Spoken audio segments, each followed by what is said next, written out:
สบายดีพี่น้องสบายดีสวัสดีพี่ทุกคนยินดีต้อนรับเขาสู่ซองบ่าวสุขคนยินดีเลยพี่น้องสบายดีงามเรื่องแรกเนาะอันนี้ก็มาเปิดคลิปอยู่ที่หลังบ้านพี่น้องเป็นภาพบรรยากาศจะมีน้องซามีกระถ่อมปลายหน้าเนาะพี่น้องอันนี้คือน้องซาตีเอื่อยเฮาสื่อปลามาปล่อยพี่น้อง10 กว่ากิโลทีแหละแต่ว่าตายไปเลยประมาณ2-3 โล ก็สิมีปลานิ่นแหน่ปลาปากแหน่อะไรก็ปลากินหญ้าน้ำแหน่เนาะฟังไทยเวิร์นหูปลาบ่หูว่าเอิญปลาอหย่างไม่หนองปลากินหญ้านะก็ตอนนี้เอื่อยเอามาปล่อยตั้งแต่3-4 มื้อก่อนมาเลยพี่น้องก็ไปตอนรับFCเนาะหรือว่าอันญาติพี่น้องมาลินมายามยามพอแหละมอสิสงกรานต์พอแหละเนาะปลาจังสิได้ใหญ่สบายแบบตึกสู่เพิ่นกิน พอปลานี่เขาเอามาเลี้ยงไว้หลายปีเนาะพี่น้องเลี้ยงแทบทุกปีเลยแต่ละปีก็บ่เคยอึดปลากินพี่น้องแต่ปีนี้ก็เขาเอาปลาขึ้นเบิดแล้วก็เอามาปล่อยใหม่บรรยากาศยามแรงมื้อนี้เฮาสิอันปิกนิกอยู่ข้างนอกอีกแล้วพี่น้องว่าซุกไปซื้อปีกเป็ดมากินซื้อปีกเป็ดอันของซีพีเอามาไว้อยากกินอยากกินอยู่กระท่อมมาเลยเนาะพี่น้องในส่วนทีมงานมาหลายๆคนพากันนั่งอยากกินอยู่หันเพราะว่าตั้งแต่ปีใหม่แล้วก็บ่ทันได้เฮ็ดหยังเลยพี่น้องเอ้ยพากันแยกย้ายไปเลยตั้งแต่คลิปสงอันนั้นตั้งแต่คลิปเขาดาวก็ได้บ่เห็นคลิปอยู่กระท่อมหลังนี้เลยเนาะพี่น้องดูฟี่อันนี้เป็นเขาน้องสายเพิ่นเฮ็ดเนาะพี่น้องเพิ่นหวานถือว่าก็โอเคอยู่งามอยู่มันบ่ได้จับพอดีเนาะว่าสุกบ่ได้เฮ็ดหยังเลยปีนี้ดอกมะม่วงปีนี้ก็คือสิดกอยู่เนาะต้นมะม่วงเฮา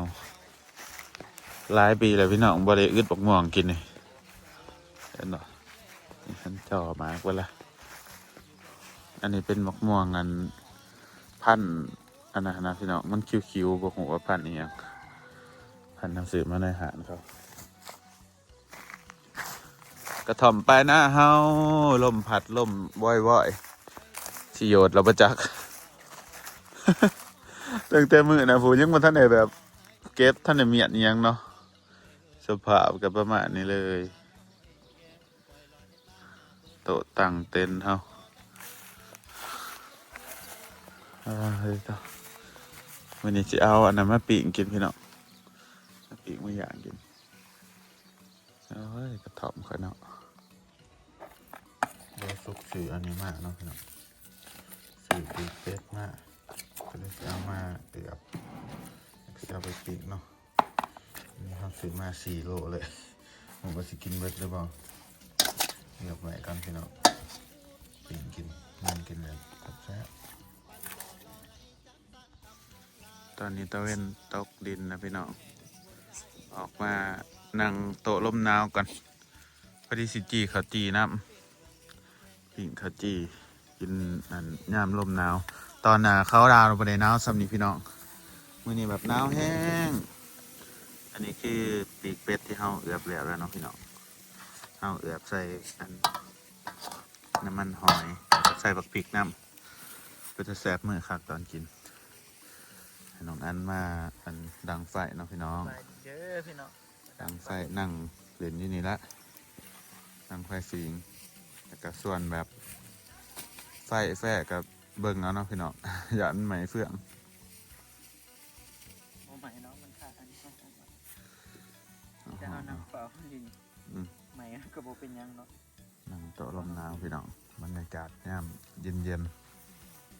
ๆกระถ่อมเขากับลูกความมาล่มแห้งจนมันสิเพะพี่น้องบ้างไหมจนมันเสะแล้วก็เฟื่องก็เริ่มเบิดตั้งขางเริ่มปิวออกไปแล้วบรรยากาศย่ำแรงนี่ข้าวดาวมวนเป็นมวนหลังจากจบข้าวดาวแล้วก็แบบวึบไปเบิดเลยจะไปใส่ไปอย่าทายเบิ่งสบายดีเด้อพี่น้องบรรยากาศดีขนาดวันนี้มาปรับพื้นที่ใหม่เนาะก็คืออัน เอามานั่งผิงไฟอยู่นี่แล้วก็ข้างล่างเอากองเฟืองเข้ามาก่อขึ้นเพื่อกันลมเนาะพอลมมันแห้งเลยเพื่อคันลมแห้งๆน่าจะผัดลมเนาะน่าจะอึลงมานี่มันนี่สิมันจีเขาจีแน่ปีกอันนี้กินแน่หลายคนแล้วพี่น้องส่วนทีมงานมานั่งเล่นนั่งซื่อๆแต่มันบ่มีแนวเฮ็ดจะสิเฮ็ดหยัง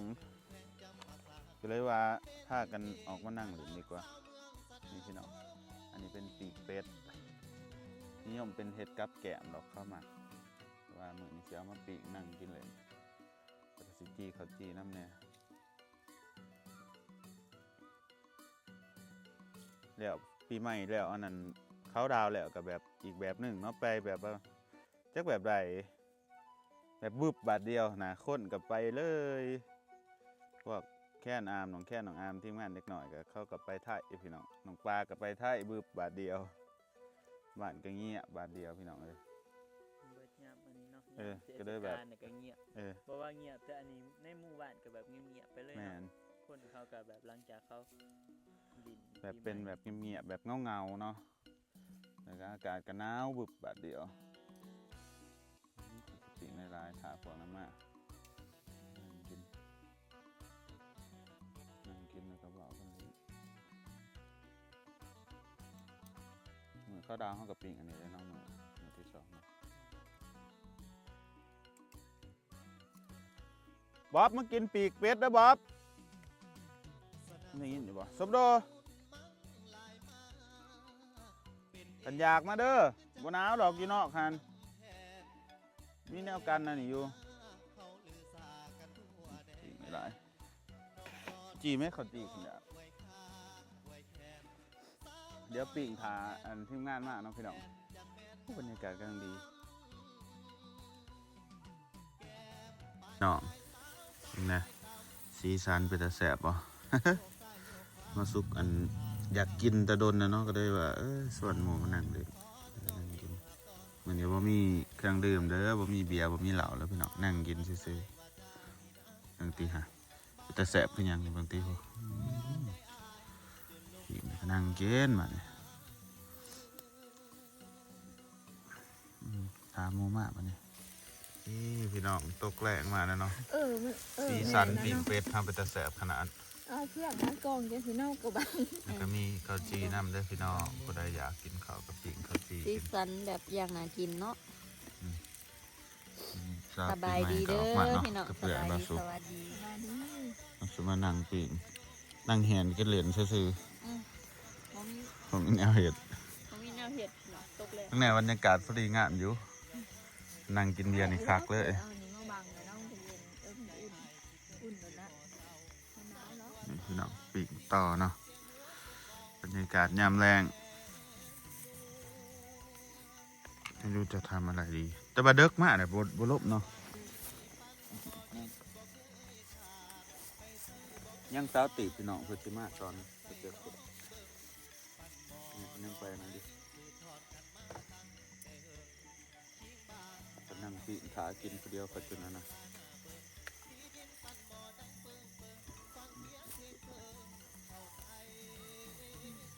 จะมาดูฟิล์มรอผู้เดียวจะได้เกิดเป็นน้ำอุ่นมึงดูปีมัน400อันนี้กูปีนก่อนพี่น้องคนกินเบิร์ดแต่ประมาณ10 อันคนเดียวครับนั่งแหนได้ทีละ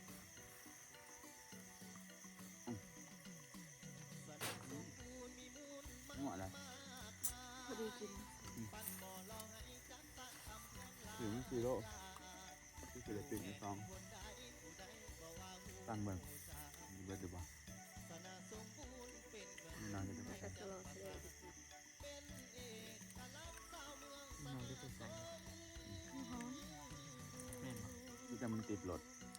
มาจากไหน มันหนอกเป็นหนอกวะ ยังไปกินหนักว่าเกิดเด็ด จับหนามในห้องมาเลยนะขวดหนึ่ง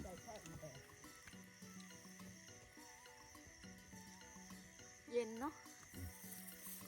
เย็นนี้ร้อนอยู่บ้านตาเริ่มพี่น้องตอนมันมาอยู่เล่าเลยเด้อพี่น้องมาเลยได้พี่น้องจะสิไปอีกยามใด มันน่ะ FC ซัดมาหาข่อยวางมันซัดเป็นมันเรียนภาษาอังกฤษ แน่นอน อืม สมองข่อยแห้งสมองคือบ่เป็นสมองคนนี่พี่น้อง อืม เบาแล้วลืมเลย เบาเดี๋ยวนี้ลืมเรียน มาเรียนใหม่มันจังดีพุ่นเนาะบ่ได้อันนี้ก็บ่เป็นหยังบ่ได้ใส่ก็บ่เป็นหยังพุ่นเนาะ แม่นนะเอาไปใช้มาหามันจังหวะ จะได้ไปออสเตรเลียเนาะพี่เนาะมันจะไปอยู่ว่าออสเตรเลีย ก็สิมีบุญหรือบ่คันมีโอกาสได้ไปก็ให้ไปได้พี่น้องอย่างแต่บ่มีโอกาส ฉันไปอยู่ออสเตรเลียเนาะระหว่างลาวไทยออสเตรเลียมันสิอยู่ซะเป็นอยู่ได้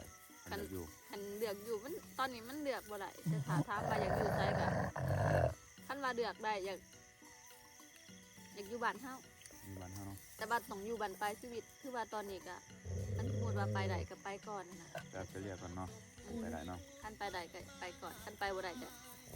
ไม่ว่า อย่าหายกันซุ อยู่ไทยก็พออยู่ถามว่าอยู่ได้บ่ก็อยู่ได้ก็สะดวกสบายอยู่แล้วแต่ว่าเฮาบ่เคยหาเงินอยู่ไทยก็สิไปเริ่มอาชีพงาน จะสิหาเงินหยังเนาะขายตำมะฮง ขายกระห้อง เอออันก็ขาขายแต่ยากเนาะคนหลายเนาะ ค่ะขายเฮาบ่แม่นคนไทยเด้คันข่อยเป็นคนไทยข่อยสิขายอยู่ เอาให้ครัวเปิดให้ใช่ขาขาย แม่นแต่ว่าพี่ตอนนี้เราต้องไปเฮ็ดงานเด้สมมุติว่าตัวบ่อยู่เนาะคันสมมุติว่าเฮา แต่ ตั้ง ว่า ว่าสิมาอยู่ไทยอีดีก็อาจจะขาย จะได้อยู่ข้างนอกแบบว่าเขามีทะเบียนสมรสเนาะ มั อัน ต้อง นี้ เฮ็ด ทะเบียนสมรสเฮ็ดได้เบิดเด้อเนาะอันสิคนไทยเนาะ บ่ได้ บ่ได้บ่ อืม อ้าวแล้วบ่ได้เอาเป็นเมียเขาเด้อ ต่อให้เฮามีทะเบียนสมรสกับหมายความว่าเฮาอยู่ไทยได้ซื่อๆคันเฮาเสร็จงานเฮาก็ต้องเฮ็ดบัตรสิ โอ้เฮ็ดการแรงงานอีกบ่ได้เบิด พอได้ได้ก็เฮ็ดได้ธุรกิจของผัวเอื้องใน TikTok เขาว่าเฮ็ดบ่ได้ น่าจะบ่ได้เนาะ หมายถึงว่าบัตรทะเบียนสมรสมันก็แค่แบบว่าเฮาอยู่ไทยซื่อๆค่ะ อ่า คือแบบว่าต้องต่อวัดบ่ แต่เฮาก็ต้องรายงานตัวอีกเนาะ โตทุก3 เดือนเมื่อปี1ใช่ไหม หนักเนาะ ปีละเทื่อ2เทื่อ หนักเนาะมีแฟนต่างประเทศเนาะ อืม อยากเอกสารเนาะ ยาก แล้วก็อยู่ไกลกันเนาะ ขย้อนเอื้อยอิหยังก็ มันมีเงินหลายๆเนาะพี่น้องมันจังสิ เราเฮ็ด มันจังสิบ่ยาก ทะเบียนสมรสนี่แหละมั้งเราจ้างเขาจ้างบริษัท มันมีเงินหลายจะเฮ็ดทะเบียนสมรสก็ง่ายเนาะมันมีหลายเด้อจากไปจักล้านหนึงเนี่ย สิบ่ได้อีดีพุ่นเนาะ แสนหนึง แสนหนึ่ เนาะ งก็ได้จ้ะ ข่อยรวยเนาะข่อยมีเงินหลายข่อยอยากจะ สมมุติเฮาถูกเด็กเดือนตะวันที่1 เอานี่ข่อยนั่งอยู่เฮือนนี่เฮ็ดให้ข่อยมันแล้วเด้อนี่ล้านหนึงเอาไปเนาะ สบายนะครับ หาเงินใส่ล้านหนึงว่าล้านกี่ก็อยู่ ถูกเด็กลอตเตอรี่10 ใบ เนาะ ว่าไปซื้อ10ไปก็ กูถือ10 ใบกูสิอยู่ผู้เดียวกูซะกลางคฤหาสน์อยู่ เออ มันก็ถูก10 ใบ ถ้าลูกกับหลานไปอยู่นำบัดนี้ กูสิไปเที่ยวต่างประเทศ นั่นเนาะ อืม ไอ้พุ่น ต่าง ไป ประ พุ่น เทศจะหาใบเรือเอามาใส่บันไปชีวิต อยากไปเที่ยวประเทศญี่ปุ่นพี่น้องอยากไปเบิ่งภูเขาไฟฟูจิเก็บเงินไปก่อนสิไปกับทั่วหาเงินสิไปเที่ยวต่างประเทศอีกจักปีแล้วจักปีไรแล้ว เห็นมาสุกไปเขาก็อยากไปอยู่พี่น้อง ไปเที่ยวต่างประเทศแล้วม่วนนะที่รู้สึกแบบเปิดโลกแฮะ มันได้เห็นอหย่างที่เราไม่เคยเห็นเนาะ อืม เขา ม่วน รู้สึกดีได้เวลาได้ไปหมองได้ที่เราไม่เคยเห็น ต้องลองไปสักครั้งนะเฮ้ย เขาย้อนไปเที่ยวไทยหาหมองได้ที่ข่อยบ่เคยไปข่อยไปก็ที่ตอน ให้ นี้ ไปเองอยู่เมืองเนาะบ่ต้องไปกับเพื่อน รู้สึกดี ไปกับหมู่เฮานี่นะ ไปประเทศที่แบบว่าเบากันโมโหเรื่องแห้งม่วน เออ ม่วนนี่ว่ากู อ ไป ย่า จริ ว่าง อีหยังก็เว้า มึงสิเอาไหมเขาบอกยังก็บอกคือตายคลิปเนี่ยเขาบอกโอ้เดี๋ยวพี่น้องข้างนอกน่ะนี่เขากันสบาย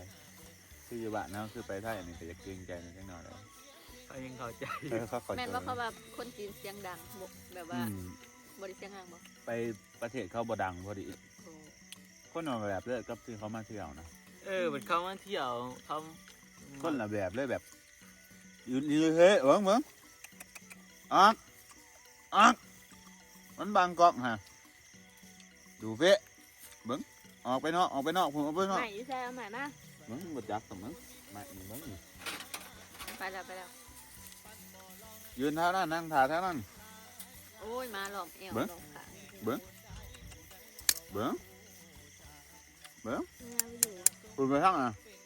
ประมาณเปิดไฟ โอ้ยแม่ไล่มาแล้วพี่น้องเอ้ยต่างกันเลยเด้อคนจีนอยู่บ้านเขาก็อยู่นี่ฮะมันก็มีแต่คนหล่อๆงามๆอีก อะไรเหรอ มีคนแบบสวย ว่ามีว่าจีนเท่ากันนะ ๆแกสิมีอยู่มั้งหันบ่เห็นเขาคนเขาหลายเด้อ อืม แต่ขนาดเมืองยังว่าเซินตูที่คอยไปนะก็สกร70 กว่าล้านคน เมืองเดียวค่ะ เอบ อก อ ป้า หลายก็ไทยประเทศหนึงอีก เมืองชงสิงเลยค่ะ ที่ขอยอยากไปก็คือเมืองชง ต้อง สิง สิ่งก็หลายอยู่มั้งตามที่ไกด์บอกไว้ไม่หรอก เหมื นะ อนที่สื่อเนาะ นั่นเงินเขาแล้ว มี70 ล้านคน คือว่าอะไรประเทศเขาเนาะ อืม จีนเท่าส่วนใหญ่ก็มาอยู่แต่ลาวอะ อืม เด้ออเมน แนวใดจีนเท่า จีน เพื่ ค อ อน เซนเตอร์เนี่ย เนาะ จีนเฮ็ดเวียกผิดกฎหมายเนี่ย โอ้แม่นั่นแหละ เขารถเนาะ ไม่บ้ากินเท่าเล่าวเท่าอเมนเท่า มีรถทุกประเทศ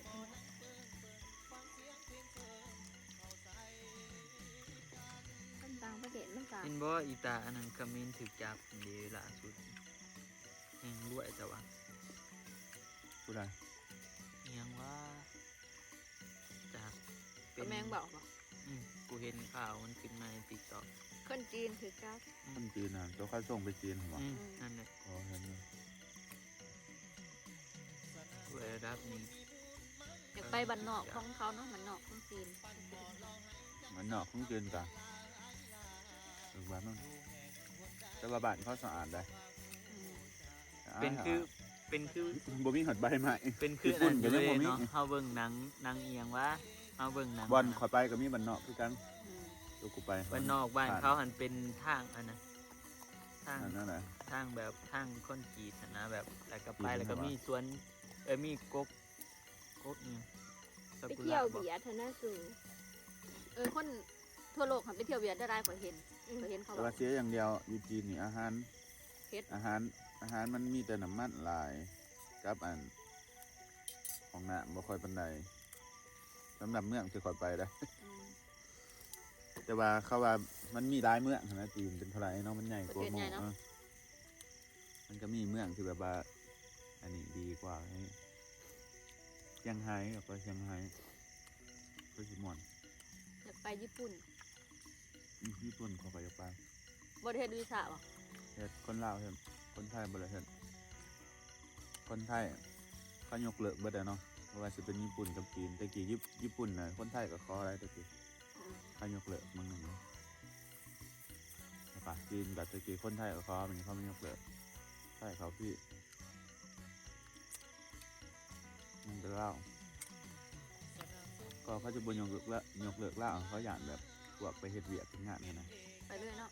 ไปเยอะเขาก็เลยเฮ็ดให้ฟ้องบางคนก็ไปเอาพวกเมียญี่ปุ่นนั่นแหละเขาเลยเฮ็ดนั่นนั่นนะจะมาขอกับบ่เหยาจริงๆมันจับไป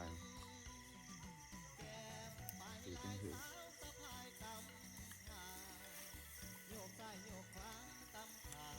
แจบอยู่ได้พี่น้องเห็นไปเห็นมากกันเนาะหน่อยเนาะ คนเห็นที่นี่แก ขันในไปญี่ปุ่นก็คือแบบว่า แต่อยากไปเนาะสู เป็นความฝันเราจะไปเบิ่งภูเขาไฟฟูจิแล้วก็ไปเบิ่งดอกซากุระ แต่อยากไปเด่นหิมะ แล้วก็ไปเห็นหิมะไปจีนบางหนึ่งว่าสิเพาะหิมะโอ้ ก็ถึกเสืองมันบอก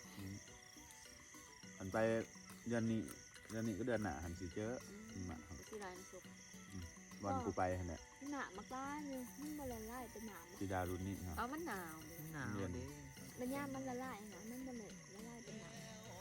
จะสิได้ไร ก็ได้แล้วนะก็ มัน ได้ สิบ่เต็มบ่เฮ้ยขนาดนั้นเนาะมันสิบ่หนามท่วมนี้ ก็คือบ้านเฮาคนตกนี่แหละ ถ้ามันละลายบูบาดเดียวสิแม่นอยู่ มาค่อยละอันก็ แต่ว่ามันหนาวมันก็บ่ละลายมันละลายน้อยนึง ตอนก่อนไปมีแต่น้ำแข็งซื่อ เห็นแต่เขาจอดรถไว้ในตื่นเช้ามา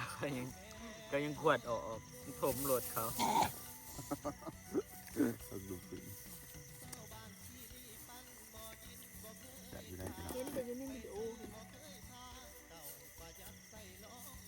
ไปเห็นหิมะสักครั้งหนึ่งในชีวิต เนาะ เห็นแบบตอนมันตกอะนะเนาะรู้สึกแบบเย็นเย็น แบบว่าการได้ไปเที่ยวต่างประเทศ บ่อะไร มันดีเด้ ดอกมันเป็นเอียงไหน เวลาเฮาได้ไปเห็นอีหยัง บ่ไปได้เป็น ที่ น้ำ บ่คย แข็ง ห็น ซื่อๆเลยหิมะมันเป็นหูเอียงก็ เป็นแบบเป็น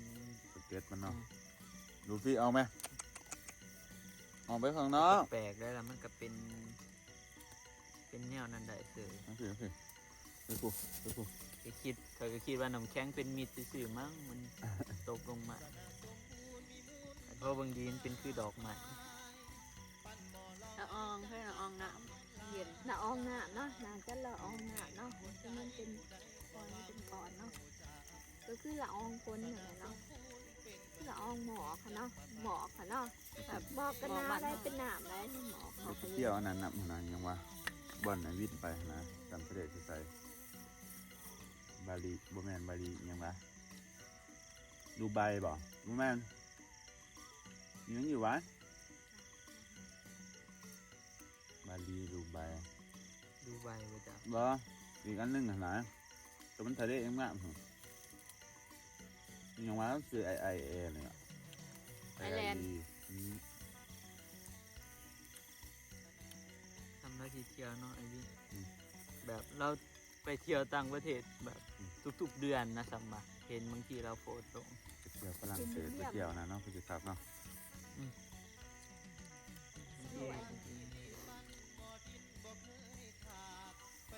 เพราะว่าเมาดีฟเมาดีฟทะเลงามไม่งามเมาดีฟนะแห้งเป็นแห้ง ทะเลไต่ก็งามเขาว่า งา ทะ ม เลไทยค่ะทะเลภาคใต้นะก็ยังอยากไป ภูเก็ตกระบี่ มองอันนั้นหั้นนะอยู่มองแถวคุมก็งามอีดีแหละมันไปกับงานนั้นมันสิงาม บอลอันนั้นนะอยู่เกาะอินดาเนีย อืม แบบมันหลายเกาะตัวหนึง ถ้าแบบตั้งใจเก็บเงินไปก็ได้อยู่หรอก3,000 3,500บางคนก็ต่างประเทศ ถ้านั่งรถนั่งหยังไปแบบประหยัด ไว้ขนาด เก็บ ครั้งหนึ่งในชีวิตอยากไปเที่ยวอยากไปเที่ยวต่างประเทศ ไปจีนก่อนซะมันไก่บ้านเฮา เนาะจีนเนี่ยมี เดียว โค ก็ห ม อดแล้ว มีหมอกที่มา ไปถึงเนี่ยมันโอ้เมืองตัวไปหาทรงสิ่งนะมีหมอกทุกมื้อเลย เออ หมอกไว้ปากซองนั่นเอง เออกูเบิ่งแต่เมืองทรงสิงห์ทีเดียวแน่นะในติ๊กต็อกของคนเขามักรีวิวเมือง มั นั้น นไปง่ายเลยเข้าหัดตัวอะไร มันนี่แหละเขาไปขี่รถจักรนะฮะ ตัวรถจักรแต่ก็ทรงสิ่งบอลกูไปน่ะก็ยืนถ่ายอยู่เวลานักท่องเที่ยวไปเขาก็ยืนถ่ายเขาก็มีเลทราคาว่าเท่านั้นเท่านี้ เขาบอกภาษาอังกฤษเลยเนาะ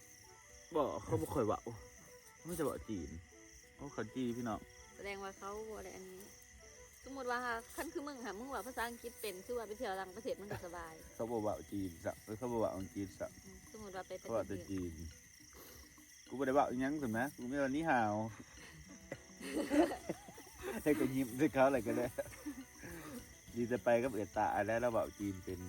เอตาเขาอยากกันนี่เอตาเนี่ยก็ แก เอ็ ง น อ แต่ ยู่ เรา บ่ของกินบ้านเขาค่ะแท่งบ่ แล้วเนาะย่ามอยากกินของกินนะนะ เอตาถ้าไปซื้อนี่แน่ เอาสิไปเอินแต่ไกลกับจังแนวใดเนาะกันนี่หมู่คน เพราะว่าต้นนั้นไม่ค่อยอยากหรอกเพราะว่าเดี๋ยวมาแป๊บหนึ่งกินข้าวเช้ากินข้าวเช้าอ เอา ย่างเงี้ย กิน มา น้ำอันนั้นนิด เอ เนาะ อเดี๋ยวมาแป๊บหนึ่งพาไกด์พาไปกินข้าวเพศแป๊บหนึ่งไกด์พาไปกินข้าวแล้ง กินข้าวน้ำไก่ เข้าหมู่ หรือของเล็กๆส่วนตัวกะเดี๋ยวได้ห้องตัวนั้นเนี่ยแปะอะไรก็ใส่แอปแปะก็ได้แค่เฮ้ยใครจะอยู่เฮ้ยเนาะ เฮ้ย ป้านั่งแป๊บเดียวเบิร์ดเลยพี่น้องตีนอันนี้ ดี กินเพื่อนเนาะแบบว่านั่นแหละแล้วก็บอก นั่งอุ่นๆนะ นี่ท่านมาเอาการท่านมาเนาะ เราตื่นก็จะมาตอนเดียวเสือเราดู อันนี้เขาอยู่มาก โอ้ ก็แม่นแล้วว่าทันหอด8 มื้อซ้ํคือมันเดินอยู่ว่ะ ไม่ให้แล้ว หนาวให้เนาะ เย็นคำว่า ขั้นอยู่กรุงเทพหนาวสำนี้เนาะคนไทยแต่เขาจะรู้สึกเป็นหนาว หน่วย10 ปลายองศาเหรออยู่กรุงเทพ เจ้าคือสิแฮง 19 องศา ก็หนาวเป็นหนาวเลยสำหรับคนกรุงเทพมันก็หนาวแห้งเพราะเขาเคยอยู่หอด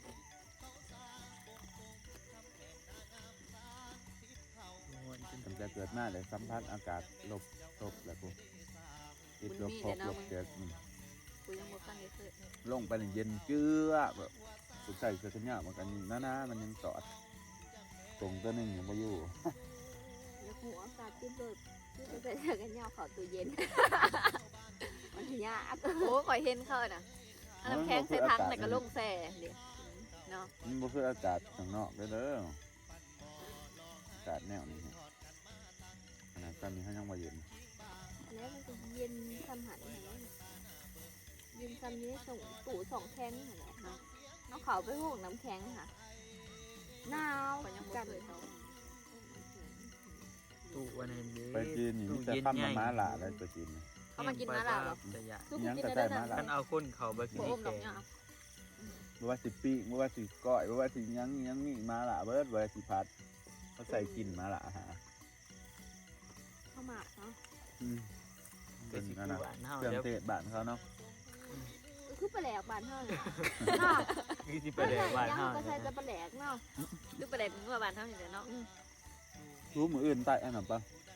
แต่แมงจีสด เอาอันนั้นมาไต่มันกี่สอนปะใช้สิคูบมันต้องคูดเนาะคูดซ้ำโลกเนาะอันเนาะ ตามลูกมันแล้วมันเป็นเขา หน้าไทยบนนั้นมันนี่ นี่มา ไปเห็นอยู่ ก็ จัง ให้ ไง หนีนี่แหละให้หนีจะน้อยหนึ่งหนังหนาเลยค่ะเรื่องที่ก่อนมันต้องดูให้หน้าจะวุ้มนี่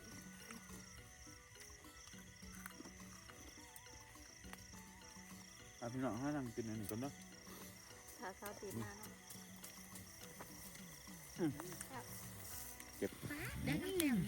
จัดมาเบิดแต่2 โลพี่น้อง